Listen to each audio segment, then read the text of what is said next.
Être et exister, ce sont deux choses tout à fait différentes. Exister, c'est avoir la sensation d'être. Hors être, exister, ça veut dire hors être, et non pas être. Parce que être, c'est quelque chose de fantastique. Être, ça n'existe pas. Il n'y a absolument rien qui puisse être. C'est pour ça que la matière n'existe pas. La matière n'est pas. Elle existe sous forme de sensation. Elle n'est pas, parce que ce n'est pas possible qu'elle soit. Parce que si elle était, elle serait infinie. C'est-à-dire, elle serait comment dire, de dimension infinie, elle serait insécable, elle serait de matière, comment dirais-je, uniforme, aucun autre produit que la matière. Et comment voulez-vous que ce soit possible? Ce ne sera pas possible. C'est même assez délicat comme problème parce que la plupart des gens pensent que être, c'est normal, on voit les choses, on voit le bois, le carreau du sol, tout ça, c'est dur, c'est cassant. On appelle ça de la matière. Alors donc ça existe, ça est. Mais moi je dis ça existe, mais ça n'est pas. Alors voilà la différence entre être et exister, c'est que la chose n'est pas, mais elle existe.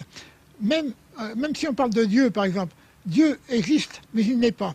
Dieu existe sous forme de principe. Il ne peut pas être sous forme d'être. Parce que être, c'est fondamental, ça ne peut pas être. C'est absolument impossible.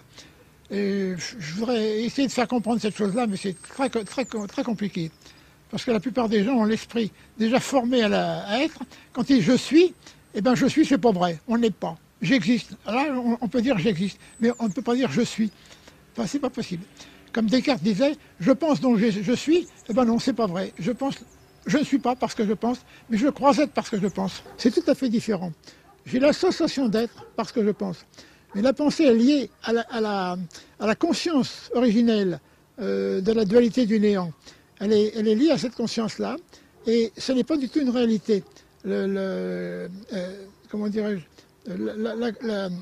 la sensation d'être n'est pas une réalité. C'est une sensation régie par les sens. Et les sens sont magnétiques.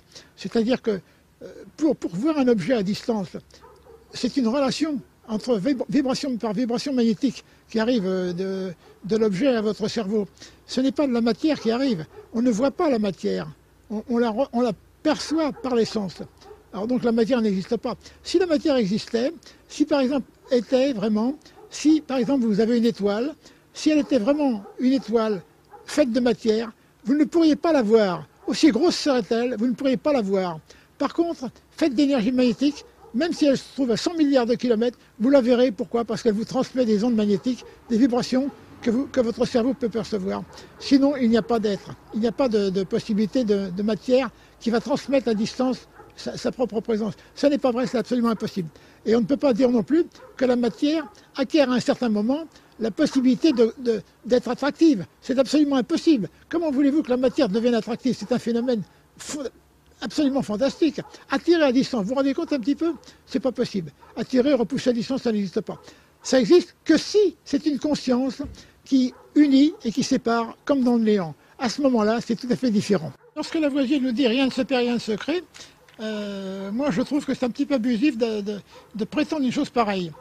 Parce que quand on a affaire à l'univers, ben, quand on dit rien ne se perd, rien ne se crée, il faut vraiment se dire je suis Dieu et à ce moment-là, c'est moi qui décide que rien ne se perd, rien ne se crée.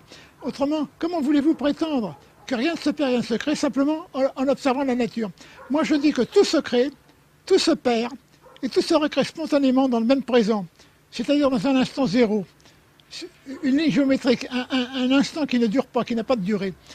Parce qu'il est impossible que la matière existe par elle-même, c'est absolument impossible. Quand on dit rien de secret, ça veut dire que la matière existe par elle-même et qu'elle ne va pas se perdre, elle est éternelle. Eh bien non, la matière n'existe pas, c'est absolument impossible.